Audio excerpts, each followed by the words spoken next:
कपड़े धोने वाली बहू। शादी के पहले से ही विभा को कपड़े धोने का बड़ा शौक था। कभी नल के नीचे तो कभी तालाब के पास। अरे मेरी नीली वाली लुंगी नहीं दिख रही है। विभा की अम्मा, कहाँ रखी है लुंगी? अरे वो तो विभा ने परसों ही धोकर रखी थी आपकी अलमारी में, देखो वहीं होगी। वो ना मैंने आज धो दी, मुझे लगा कि गंदी हो गई होगी। अरे कैसे गंदी हो गई थी? उसे तो मैंने पहना भी नहीं। हे भगवान, इस लड़की के कपड़े धोने की आदत से परेशान हो गया हूँ मैं। जितना तो घर में राशन नहीं आता, उससे कहीं ज्यादा डिटर्जेंट पाउडर का खर्चा है। इसकी शादी करवा दो, शादी जाए अपने घर में ही करे काम, फिर चाहे घर के कपड़े धोने हो या पूरे गांव के। हाँ ठीक बोल रही हो, देखता हूँ मैं कोई लड़का। वो दिन भी आ जाता है जब विभा को देखने लड़के वाले आ जाते हैं। लड़की मुझे अच्छी लगी। होने वाली सास कहती है, बेटी अगर कुछ पूछना है तो पूछ लो। वैसे तो हमारी लड़की बहुत ही शर्मिली है, जो बोल दो वो मान लेती है, इसे क्या पूछना होगा। अरे कैसी बात कर रही हो माँ, मुझे इन लोगों के घर रहना है, सवाल तो कई है। हाँ हाँ बेटा, पूछ लो ना, क्या पूछना है। आप लोगों के घर कपड़े कौन धोता है? सास का मुंह बन जाता है। देखो, अगर तुम ये कहना चाहती हो कि तुम्हें कपड़े धोने नहीं आते तो सुन लो, कपड़े मैं ही धोती हूँ, लेकिन तुम्हारे आ जाने के बाद मैं रुमाल तक नहीं धोऊंगी। अरे चुप रहना भाग्यवान, बहू बेचारी घर आई नहीं, उसे डराना शुरू कर दिया। वो क्या है ना बिटिया, अभी तक तो ये कल्लू की माँ ही धोती थी, लेकिन अब तुम्हारे पापा तो दहेज में वॉशिंग मशीन देंगे ही। तभी विभा की माँ बोल पड़ती है, सवाल भी पूछा तो क्या। वैसे भाई साहब, मशीन की तो फिर भी कपड़े धोने की कैपेसिटी होती है, मतलब जो बिटिया दे रहे हैं ना विभा, इसे कपड़े धोने का बहुत शौक है। ये आप लोगों के क्या, आस पड़ोस गांव मोहल्ले सबके कपड़े धो दे और उफ तक ना करे।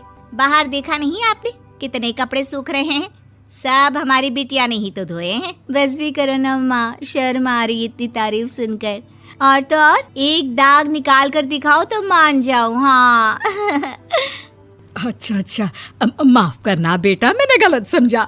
हमें तो रिश्ता बहुत पसंद है। और ऐसे जुड़ जाता है रिश्ता कपड़े धोने का शौक रखने वाली विभा का। उसकी शादी हो जाती है कोयला फैक्ट्री में काम करने वाले कल्लू के साथ। शादी के बाद अचानक विभा चिल्लाती हुई सास के पास आती है। सासू माँ, अरे सासू माँ कहाँ है आप? ये तो धोखा है, धोखा दिया आप लोगों ने मुझे। इसे ससुर के चक्कर के बारे में पता चल गया।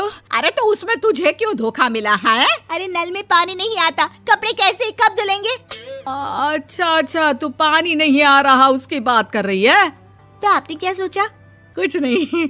अच्छा, तेरी माँ ने कहा था कि कपड़े धोने का शौक है तुझे, याद आया मुझे।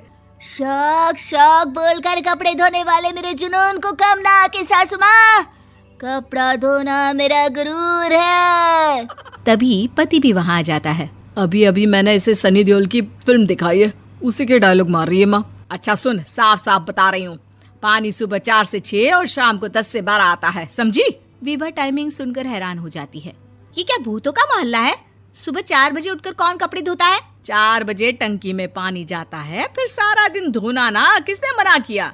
अरे कैसी बात कर रही हैं? 200 लीटर की टंकी में कितने कपड़े धो लूंगी मैं, सुबह ही उठ जाऊंगी मैं। अब क्या था, विभा सुबह 4 से लेकर रात के 12 बजे तक कपड़े ही धोती रहती। एक रोज सास पड़ोस से निकलकर कहीं जा रही होती है कि साथ वाली कहती है, हाँ कल्लू की माँ, जरा ये बताओ कि 2 साड़ी है, 2 ब्लाउज और एक पेटीकोट और एक नाड़े वाला लंबा कच्छा। हाँ तो? अरे तो क्या, कितना लोगी धुलाई ये बताओ। धोबन दिख रहे हैं हम क्या?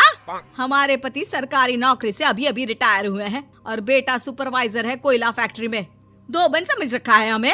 हाय रे कल्लू की अम्मा, माफ कर दो, वो तो मोहल्ले में यही सब बता रहे थे कि तुमने बहू को कपड़ा धुलवाने के काम में लगा दिया है। सास को पड़ोसन की बात सुनकर गुस्सा आ जाता है। वो घर पहुंचती है जहां घर के बाहर ही इतने सारे कपड़े सूख रहे होते हैं जितने कि किसी धोबन के घर पर। अरे ओ कल्लू की दुल्हन, बाहर निकल।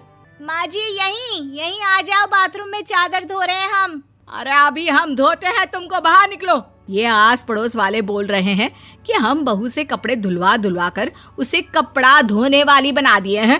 अरे छोड़ो ना माँ जी, किन लोगों की बातों में आती हो? आस पास के लोगों का तो काम ही होता है कि वो किसी तरह सास बहू को लड़ा दे। बहू सारे घर के कपड़े धोती है, ये क्या कम है? बोलिए। सास को भी लग जाता है कि वो बहू का ये सनकीपन नहीं छुड़वा सकती, इससे अच्छा है कि खुद ही चुप हो जाए।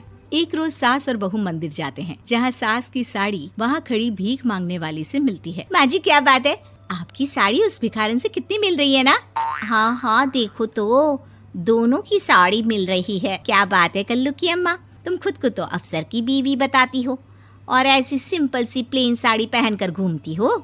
सिंपल और प्लेन नहीं है ये साड़ी। तो क्या सोने के धागे से फूल बने हैं? कुछ भी सासू माँ, कुछ भी।